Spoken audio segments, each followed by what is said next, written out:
അപ്പോൾ ഗൈസ് ഇന്നത്തെ പോലെ എനിക്ക് താഴെ തന്നെയായിരുന്നു പണി. അപ്പോൾ എനിക്കിന്നൊരു പുതിയ ശിഷ്യനെ കിട്ടിയിട്ടുണ്ട്. ഞാൻ ശിഷ്യനെ കാണിച്ചു തരാം. ഇതാണ് പുതിയ ശിഷ്യൻ. കുക്കുസാറാണ് ഇന്നത്തെ വിനാഗിരി മേക്കർ. കുക്കുസാറാണ് സാർ. ശിഷ്യ പണി എങ്ങനെയുണ്ട്? ശിഷ്യനാ പണിയുണ്ട്. പണി കൊള്ളിയല്ല. എൻ്റെ പണ്ടത്തെ പണിയാണെങ്കിൽ ചുമ്മാ ഇരുന്നാൽ മതി. നല്ല പണി. ഇത് നടുവിൻ്റെ ഇടപാട് എന്നൊക്കെ ചെയ്യണം.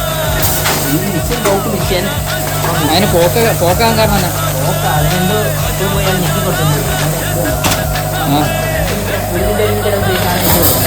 അത് പണിയല്ലേ എല്ലാവർക്കും. അല്ലാതെ പിന്നെ ഏതാ പണിയുള്ള ഇയാൾക്ക് അല്ലേ?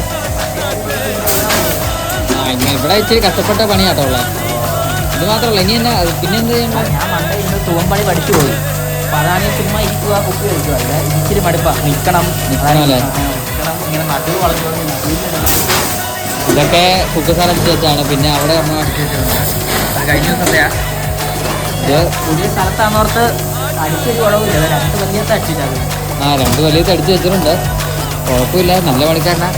കുഴപ്പമില്ലാത്ത പണിക്കാരനാണെന്ന് എനിക്ക് തോന്നുന്നു. വിശ്വസിക്കാം. ഞാനിവിടെ മറ്റേ പോലെ തന്നെ പഞ്ചസാരയാണ്. പഞ്ചസാര ഇത് ഇവിടെ ഒരു വലിയത്ത് ഇപ്പം തന്നെ തീരും.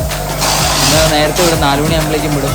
അപ്പോൾ ബൈ. കുക്കുസാറ വേറെ എന്തെങ്കിലും പറയാനുണ്ടോ? ഇതിലൊന്നും പറയില്ല. ബൈ. കുക്കുസാറിനും ബൈ, എനിക്കും ബൈ.